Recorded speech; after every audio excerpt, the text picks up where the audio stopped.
Kamareddy declaration సందర్భంగా Congress party ఎన్నికల మేనిఫెస్టోలో బీసీలకు 42% రిజర్వేషన్లు మనం స్థానిక సంస్థల్లో కల్పిస్తామని ఏదైతే ఎన్నికల ముందు కాంగ్రెస్ పార్టీ చెప్పిందో, కాంగ్రెస్ ప్రభుత్వం అధికారంలోకి రాగానే మొదటగా కులగణన చేసి ఇవాళ బీసీలకు 42% స్థానిక సంస్థల్లో రిజర్వేషన్లతో పాటు ఇవాళ విద్యా ఉద్యోగ రంగాలలో కూడా రిజర్వేషన్లు వర్తించేలా కాంగ్రెస్ ప్రభుత్వం తీసుకున్నటువంటి నిర్ణయం అసెంబ్లీలో తీర్మానం చేసి కేంద్ర ప్రభుత్వానికి రాష్ట్రపతికి పంపించినటువంటి అంశం మనందరికి తెలుసు.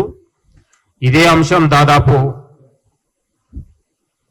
తెలంగాణలో బీసీ రిజర్వేషన్ల అంశమే ఇవాళ ప్రధానంగా చర్చగా నడుస్తున్న అంశం మీ అందరికి తెలుసు.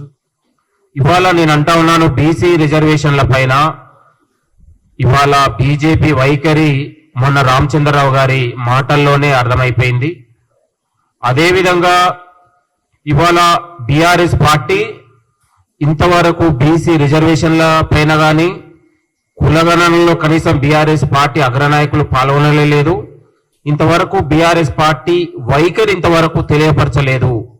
42% స్థానిక సంస్థల్లో రిజర్వేషన్ల పైన అంటే ఎంత సిగ్గుగా ఉందంటే, బీజేపీ అవలంబిస్తున్నటువంటి వైఖరినే ఇవాళ బీఆర్ఎస్ పార్టీ అమలు చేస్తుందా అనడానికి ఇంతవరకు తన పార్టీ యొక్క వైఖరి, ప్రభుత్వం ఇంత ప్రతిష్టాత్మకంగా ఇవాళ బీసీల పట్ల ఇంత అసెంబ్లీలో తీర్మానం చేసి కులగణన చేసి ఇవాళ ముఖ్యమంత్రి గారు పిసిసి అధ్యక్షులు నిత్యం కేంద్ర మంత్రుల్ని కేంద్ర ప్రభుత్వాన్ని మాట్లాడుతున్నటువంటి సందర్భంలో ఒక ప్రధాన రాజకీయ పార్టీగా ఉండి 10 ఏళ్ల అధికారం అనుభవించినటువంటి బీఆర్ఎస్ పార్టీ ఇంతవరకు 42% రిజర్వేషన్ల పైన కులగణన పైన ఇంతవరకు వాళ్ళ వైఖరి ప్రకటించకపోవడం బీసీల వ్యతిరేక పార్టీని అనేది రుజువైంది.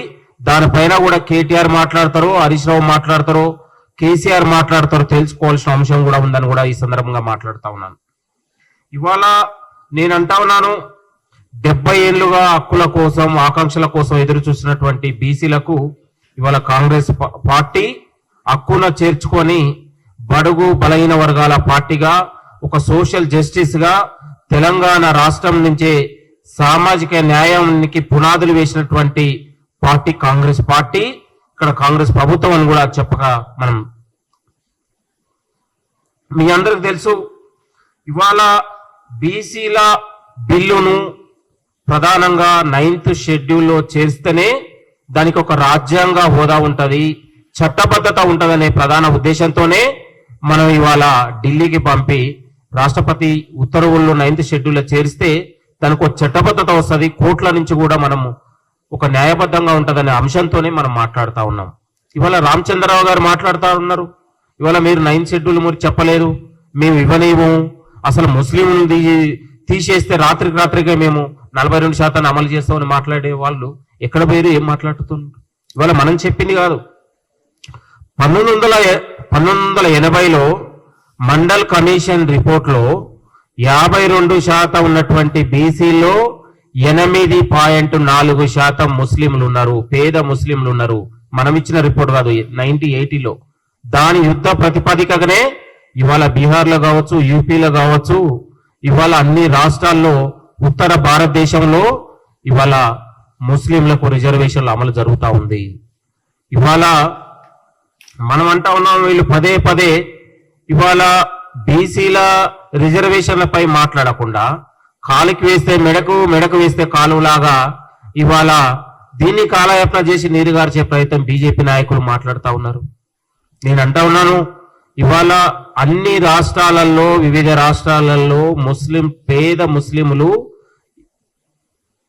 ఓబీసీలలో ఉన్నారు. దాదాపు వివిధ రూపాల్లో ఇక్కడ ఉన్నటువంటి దూదేకులు కావచ్చు, లేకపోతే ఫకీర్లు కావచ్చు, ఇవాళ ఉన్నటువంటి కురేషులు కావచ్చు, వివిధ రాష్ట్రాల్లో వివిధ పద్ధతుల్లో వాళ్ళు జీవనోపాధిని పొందుతున్నటువంటి పరిస్థితి. వాళ్ళకు ఉన్నటువంటి సామాజిక ఆర్థిక ఉన్నటువంటి స్థితిగతులను ఆధారంగా వివిధ రాష్ట్రాలు వాళ్ళ అధ్యయనం చేసి ఓబీసీలో చేర్చినటువంటి అంశం మనందరికీ తెలుసు. ఇవాళ కేంద్ర ప్రభుత్వం బీజేపీ ఇవాళ ఈడబ్ల్యూసీని వాళ్ళు అనుకుంటే ఈడబ్ల్యూసీ కోసం ఎవరు పోరాటం చేయలేదు, ధర్నా చేయలేదు, ఎవరు అడగలేదు. అడగకముందే ఇవాళ ఈడబ్ల్యూసీని రాత్రికి రాత్రే 103 రాజ్యాంగ సవరణ చేసి ఇవాళ రాత్రికి రాత్రే క్యాబినెట్ ఆమోదం పొంది రాజ్యసభను పెట్టి ఎమ్మటే రాష్ట్రపతి ఉత్తర్వులు పెట్టి 2019లో జనవరి 7వ తారీఖున ఈడబ్ల్యూసీని ఏర్పాటు చేసి దాదాపు మనకు నెల రోజులంటే 15 రోజుల్లోనే గెజిట్ నోటిఫికేషన్ ఇచ్చి అమలుపరిచినటువంటి పరిస్థితి. మరి ఎందుకు బీసీ రిజర్వేషన్ల పైన దాదాపు 3 నెలలుగా ఇవాళ తెలంగాణ ప్రభుత్వం అసెంబ్లీ తీర్మానం చేసి ఢిల్లీకి పంపితే ఇంతవరకు 7 సార్లు క్యాబినెట్ జరిగితే ఇంతవరకు ఈ బిల్లు పైన మీరు చర్చకి ఎందుకు రావట్లేదు? అంటే మీకు ప్రయోజనం లేదన్న. కాంగ్రెస్ ప్రభుత్వాలలో కాంగ్రెస్ తీసుకునే విధానాలలో మీకు ప్రయోజనం ఉంటే మీరు ఆలోచిస్తారు, మీకు ప్రయోజనం లేకపోతే దాన్ని మాట్లాడే విధంగా ఈరోజు బీజేపీ వైఖరి కేంద్ర ప్రభుత్వం కావచ్చు ఇవాళ ఆ వైఖరి కనబడతా ఉంది మనందరికీ అనడానికి ఇది నిదర్శనం.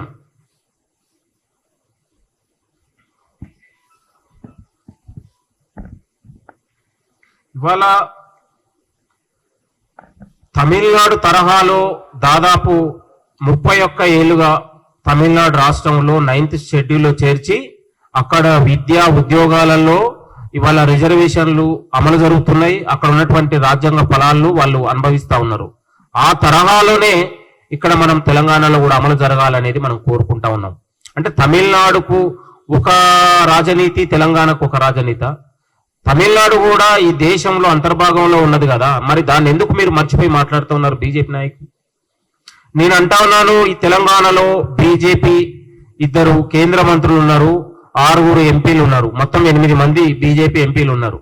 మీరు ఈ యొక్క 42% తీసుకొచ్చినటువంటి తీర్మానానికి కావచ్చు, ఆర్డినెన్స్ కావచ్చు, మీరు దీన్ని గౌరవించి తీరాలి. దీన్ని అమలు పరిచే బాధ్యతను మీరు తీసుకోకపోతే భవిష్యత్తులో బీజేపీ పార్టీ కావచ్చు, అది బీఆర్ఎస్ కావచ్చు, బీసీల ప్రజల్లో మీరు తెలంగాణ రాష్ట్రంలో ద్రోహులుగా మిలిగిపోతారనే విషయాన్ని కూడా ఈ సందర్భంగా నేను హెచ్చరిస్తా ఉన్నాను.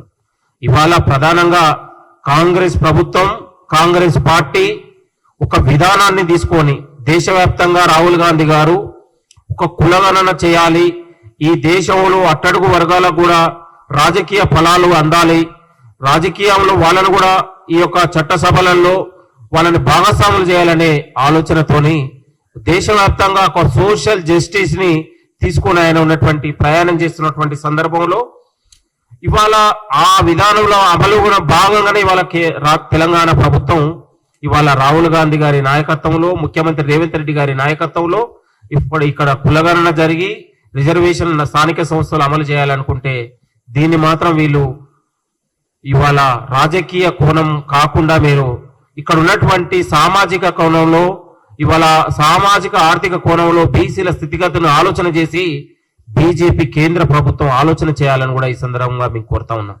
మిత్రులారా, ఇవాళ మీరు ఈడబ్ల్యూసీ అయితేనేమో రాత్రికి రాత్రే మీరు తీసుకొస్తారు, కానీ బీసీ రిజర్వేషన్లు వచ్చేవారికే మీరు మౌనం వహిస్తారు. అంటే ఈ దేశంలో రిజర్వేషన్ల వ్యతిరేకిగా, బీసీల వ్యతిరేకిగా, బడుగు బలహీన వర్గాల వ్యతిరేకిగా బీజేపీ పార్టీ అనేది రుజువైంది. ఇలా అనేక సార్లు అనేక వేదికలలో గతంలో బీజేపీ పార్టీ ఈ దేశంలో కులగణన అవసరం లేదని చెప్పారు, ఈ దేశంలో రిజర్వేషన్లు అమలే వద్దని చెప్పారు. కానీ అనివార్య పరిస్థితులలో ఇవాళ కాంగ్రెస్ పార్టీ తీసుకున్నటువంటి ఒక పోరాటంలో భాగంగానే ఒక ఉన్నటువంటి రాహుల్ గాంధీ గారి ఎక్కడైతే సోషల్ జస్టిస్ నినాదం ఎత్తుకుందో దాన్ని మళ్ళీ చెక్కు పెట్టేందుకు ఎమ్మటే బీజేపీ మేము కులగణన జలగణన చేస్తాం అని ఈ రకంగా మాట్లాడ్డా అంటే ఓటు బ్యాంక్ రాజకీయాల ఆధారంగానే మీరు వ్యవహరిస్తారా? మేము కాంగ్రెస్ పార్టీ గాని కాంగ్రెస్ ప్రభుత్వం గాని ఓటు బ్యాంక్ రాజకీయంలో చూడట్లేదు. సామాజికంగా, ఆర్థికంగా ప్రజలు అవకాశం ఇచ్చినప్పుడు ప్రజలకు ఏదో ఒకటి చేయాలి, ఒక సోషల్ జస్టిస్ గా ఒక సోషియో ఎకానమిక్ చేయాలి.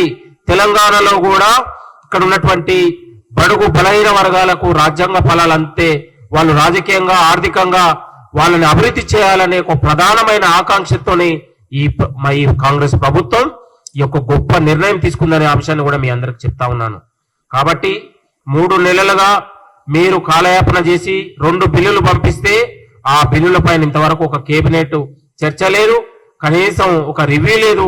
కనీసం ఎట్లా ఈ తెలంగాణలో ఇంత అద్భుతంగా ఇంత ప్రతిష్టాత్మకంగా ఈ ప్రభుత్వం తీసుకొని అనేక సార్లు కేంద్రం దృష్టికి వెళ్ళినా దానిపైన మీరు మాట్లాడకపోవడం అనేది ఇది చాలా సిగ్గుచేటు.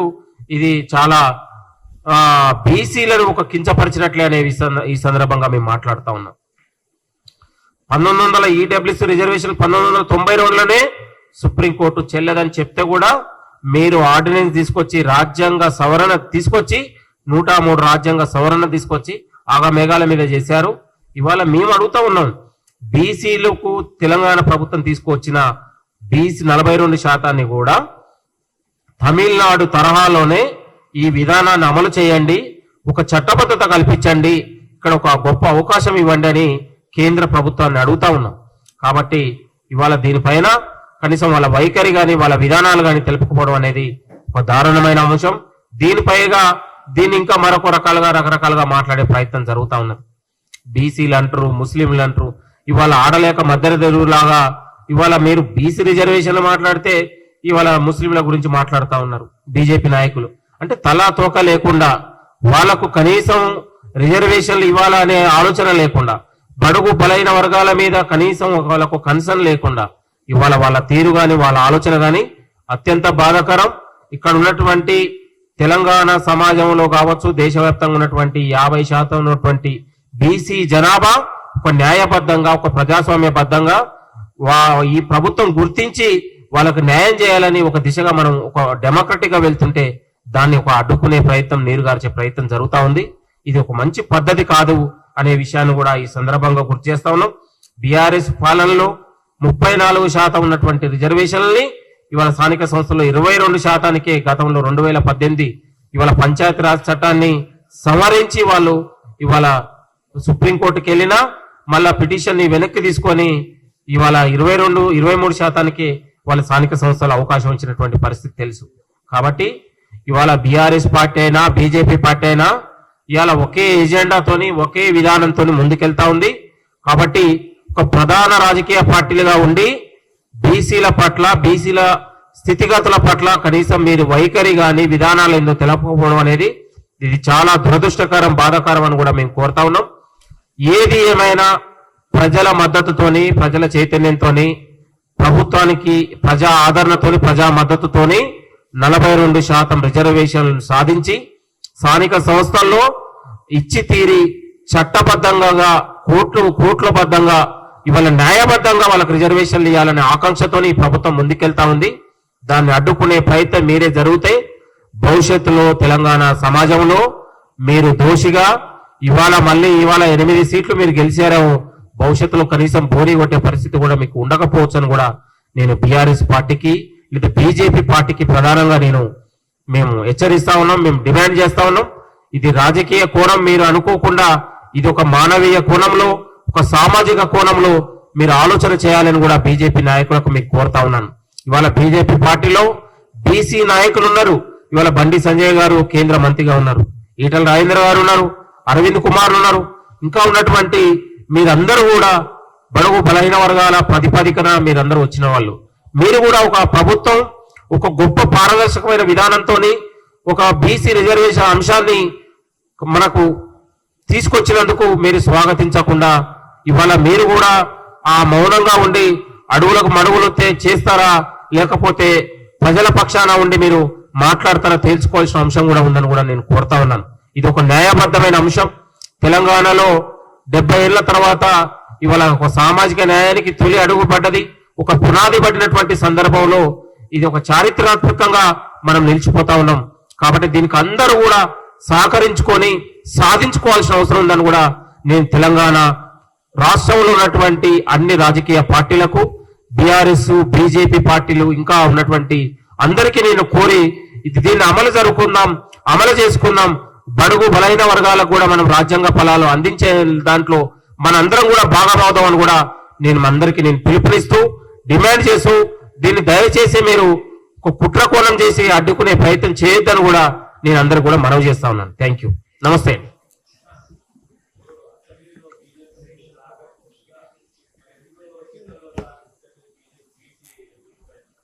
ఇప్పుడు వాళ్ళు బీజేపీ పార్టీ ప్రధానంగా ఇవాళ కాంగ్రెస్ పార్టీ ప్రభుత్వానికి వస్తున్నటువంటి ఆదరణ కావచ్చు.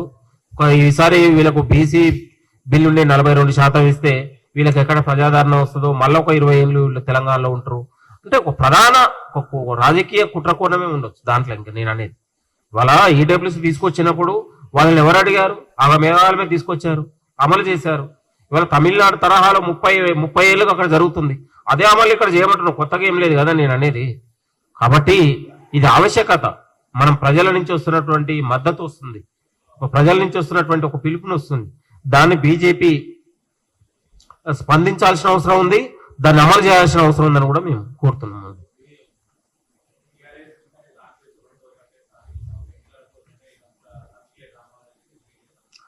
అసలు బీఆర్ఎస్ బీజేపీ ఒకే విధానంతో పోతుందనడానికి మనకు అనేక కోణాలు.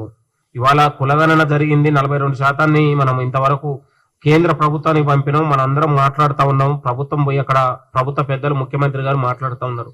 ఒక రాజకీయ పార్టీగా నీ విధి విధానాలు ఏంది నువ్వు చెప్పట్లేదు కదా. నీ విధి విధానాలు నువ్వు మద్దతు ఇస్తున్నావా వ్యతిరేకిస్తున్నావా చెప్పాల్సిన బాధ్యత ఉంది కదా. కనీసం ఇవాళ నేను అంటా ఉన్నాను, ఇవాళ కేటీఆర్ వర్కింగ్ ప్రెసిడెంట్ కేటీఆర్ గారిని ఇవాళ ఒక ప్రధాన రాజకీయ పార్టీగా మీరు 42% మీరు మద్దతు ఇస్తున్నారా వ్యతిరేకిస్తున్నారా మీరు తెలపాల్సిన అవసరం. మీకు నిజంగా చిత్తశుద్ధి ఉంటే మీరు కూడా పోయి అమలు జరగాలని మీరు కూడా ఒక లేఖని ఇవ్వండి, మద్దతు ఇవ్వండి, మీ స్పందన కూడా తెలపాల్సిన అవసరం ఉంది. కులగణనలో కనీసం పాల్గొనలేదు, మీ వివరాలు లేదు, అడ్డుకునే ప్రయత్నం జరిగింది. కాబట్టి వాళ్ళ యొక్క విజ్ఞప్తికి మనం వదిలేస్తా ఉన్నాం.